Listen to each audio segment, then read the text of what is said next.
Welcome back, ladies and gentlemen. It is Bloddyseymore here again with my buddy. Cool. How you doing? I'm doing pretty good. I know you're talking to him. Anyway, today we're actually going to discuss something a little bit heavy. Before I do that, I'm going to go through my normal ramble. We are discussing Assassin's Creed Odyssey. We are going to be getting into a little bit of spoiler. And if you hear us go silent for a little bit, we do have a little notebook just to kind of keep our thoughts on track. And if you're wondering why this is significantly different from the last video, even though they seem to have been recorded in the same time span, it's because we thought Athens, the center of philosophy, would be a great place to start talking about, lo and behold, Grecian philosophy. Alright, sounds good. So we're going to start here. Obviously, we're choosing Athens as one of the places where modern Western philosophy was founded on, and that does bring us to the first place, and or one of the more well-known philosophers, Socrates. In this story, I really love Socrates. They made a really good job of making him the way that, at least in stories, the way that he feels, and I really enjoy the way that they did it here. They did a pretty good job. His philosophy was pretty on point with the stories, and that was pretty. I just wanted to mention that as somebody that studied a lot of philosophy in school, I love the way that they represented the character here. They did a good job. All right. I will say that just interacting with Socrates, or Socrates as I call him in this game, is just fun. Every time... That was an interesting visual thing there. Just every time you talk with him, he always has another philosophical quandary. One of the earliest missions you can do with him is actually about a man who steals a horse. Have you done that one? I don't think so. Okay, so basically what it is this man steals a horse. He's not a very rich man at all. In fact, the one workhorse that he had, that his family and his family farm had, died, and which is why it kind of forced him to go to this point and steal this horse from this really, really rich and powerful dude in Athens. Socrates talks to you and is like, alright, well, should this man be arrested? I mean, he broke the law, but what if he had a good reason to break the law? And that's just one of the many philosophical questions this game actually puts to you, and it's amazing. Yeah, and that brings us to the first point that we were actually wanting to talk about. That was a really nice segue right there, by the way. So this brings to one of the reasons why Socrates in real life, when he was murdered, was two of the things that he was always looking at was the good life, which is basically what makes somebody a good person. And as he mentioned earlier, the example that he did, that is basically something that he went around Athens asking people that question. What makes the good life? What makes you good? And this game plays a big part on that. You as a mercenary, and not as the good guy, an assassin, as in the other games. And you really get to walk the gray area where the assassins cannot walk. And I love the way that they play it out here. Your choices are your choices. Obviously, you have multiple endings that you can get through the game depending on your actions. Really? I did not know there were actually multiple endings. Yeah, there are multiple endings regarding or how good or not really good or bad, but what decisions you chose to do. Because there's no true good or bad, at least not in philosophy. What makes it good is just a question. What makes you good? What makes you bad? And this game, while it doesn't attempt to answer a question, they leave you walking the gray area to see if you can find what you think is good or what you think is bad. Up to you. But that does bring us to the next point that we did mention earlier regarding another point of philosophy that we're talking about. And at the very beginning of the story, you have a girl named Phoebe. She's your best friend on the little island that you live in. And she has a quest. What was the quest about, Bloddyseymore? No, her quest was actually, can you go see what's happening to my friend? I haven't seen her in a while, and I'm just worried about her. So you go to her town and find out that it's just been burned to the ground. Kind of like this area I'm walking through here. The problem is that there's a couple priests there burning and killing everyone because apparently a sickness is going through the area. So you come in, you talk to the priest guy, and you see a family just kind of kneeling on the ground, begging for their lives, and this priest is like, if we don't stop it here, the sickness will get worse. And that's when the game really starts to shine, and this is the beginning hour of the game. And from the get-go, they really want to teach you a lesson. The developers did a good job representing what a lot of philosophers is called utilitarian philosophy. It's just that choice of whether you will save or sacrifice a few for the better good of many. I decided to save the family. They look well enough for me, and I discussed this with Bloddyseymore here. He did the same thing as well. Yeah, they were still sick. And needless to say, we sacrificed an entire island for this group of people. Now, to be fair, there are still people living on the island.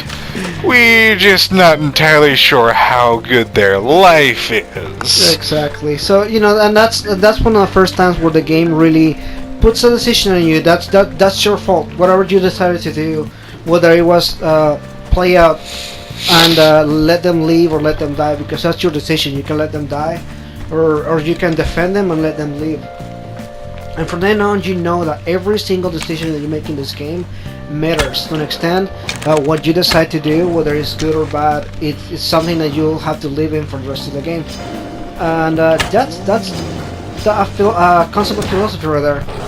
But what makes you good or makes you bad also does not affect the main story in some aspects. For example, as your family, you do have an interesting life with your family, especially your brother, right? Yes. Unfortunately, this is a bit of a spoiler, but whatever character you do decide to play as, whether it's the female that I've chosen here called Cassandra, or the boy of the family called Alexios, the other one gets taken in by the cult of Cosmos, which is kind of a segue into another discussion in nature versus nurture. Whichever one you're playing as is the one that gets away. Whichever one you do not choose becomes a hero to this cult called Deimos.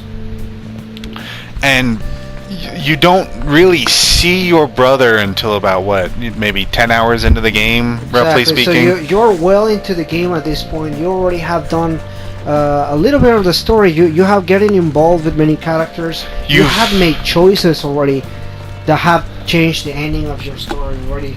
And again, we're talking spoilers, so I'm not going to spoil this. Your stepfather, you can either kill him or not kill him. That's the first big choice that you make there. Out of the main island. That's the very first choice that will change the course of how you want to be or how you want to play this character. Because Deimos is a character, whether it's Cassandra or Alexios, he will have a set personality. He's already been made a certain way. He is, as Bloddyseymore pointed out, a product of who raised him. Exactly. And one of the cultists, in fact, I'll show you her portrait real quick, steals Alexios from your mother.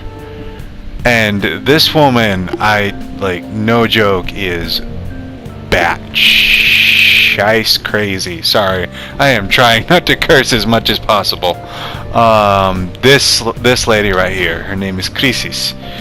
She steals your brother from your mother, and then beats and punishes an infant until pain becomes like a sibling to them.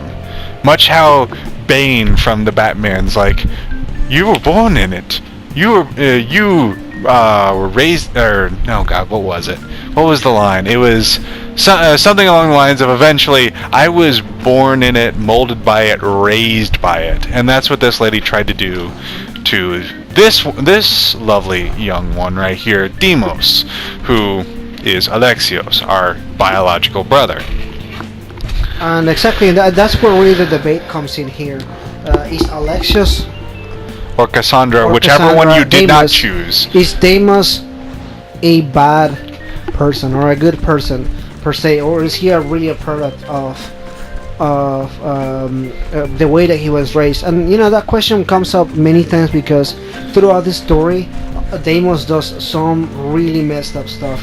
Not just to you or your family, but To the world. to the world, to the people around you, your close people, and it really, the game really wants to force you to go the path where you will have to eventually kill your brother or your sister, your sibling. So that's really the point right here. Is are you going to do that? Are you gonna do the same thing that he does? Really, the game does a really good job of putting you center and making you that choice for you. Are you going to be good, bad? You get to choose there.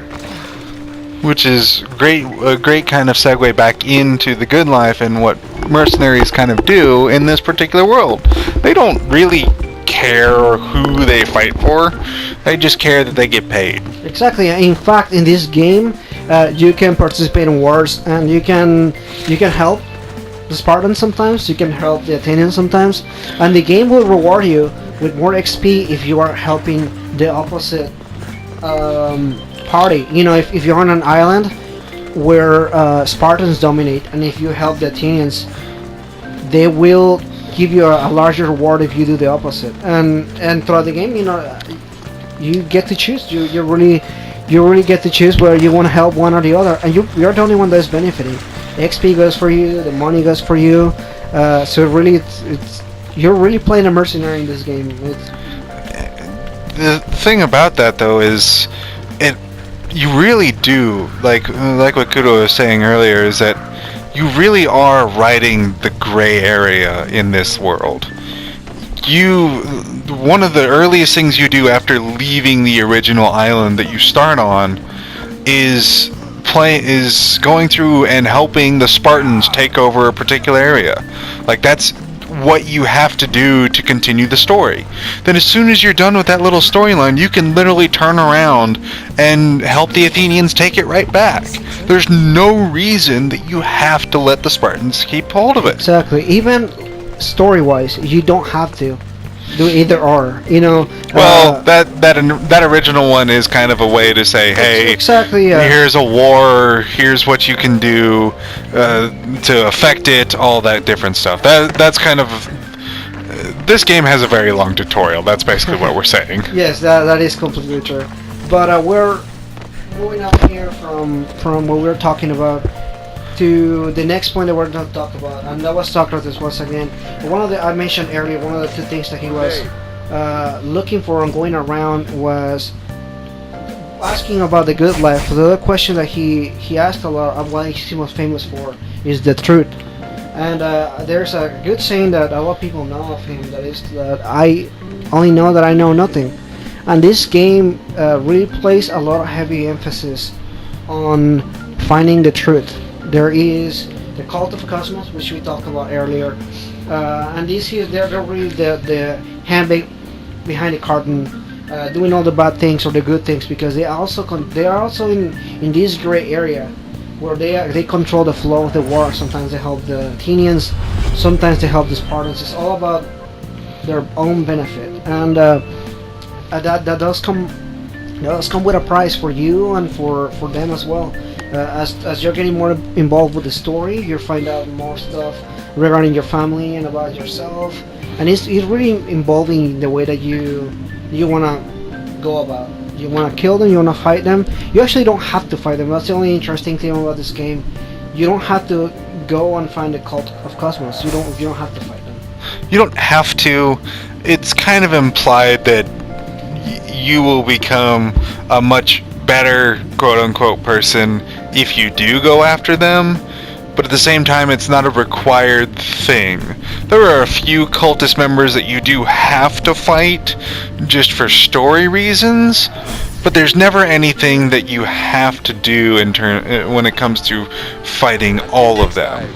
Now me, as you probably saw in our previous video, I have killed quite a number of cultists and revealed quite a few more. The only reason I'm doing so is because of these little triangle things they give you to upgrade your spear, get new abilities and stuff like that. That's really the only reason I'm doing this. Yeah, but you know, gameplay wise or story wise, the game really tries really hard to make it important for you to do it. They really want to drive to the wall that this is something that you need to do to really uncover the real truth behind everything. What's the real reason behind everything? I'm sure this is something that you don't have to do in the game, but it's a little extra that can really drive forward the game, even after the game has been long since ended and you have reached end game. I feel like that this will be a little bit something else that you can do on the side as well. And I don't know, is there anything else we really wanted to talk about in terms of philosophy?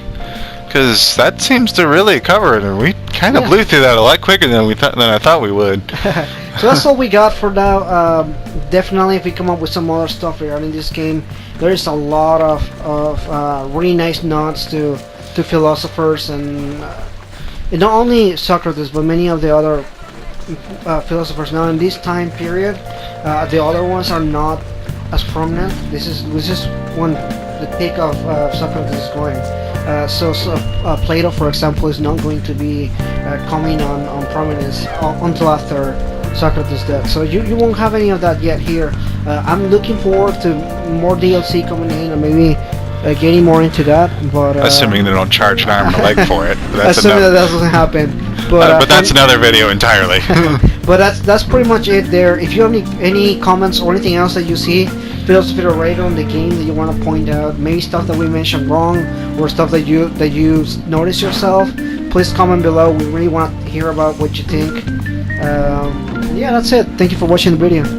And don't forget, please check my buddy Kuro's channel, as we will be posting up our videos in both my channel and his. I'll put a link in the description below. But please check him out, subscribe him, like him, whatever you got to do, because this video series is going to be a collaborative effort between me and him. So thank you everybody for watching. Have a wonderful day, and we'll see you next time.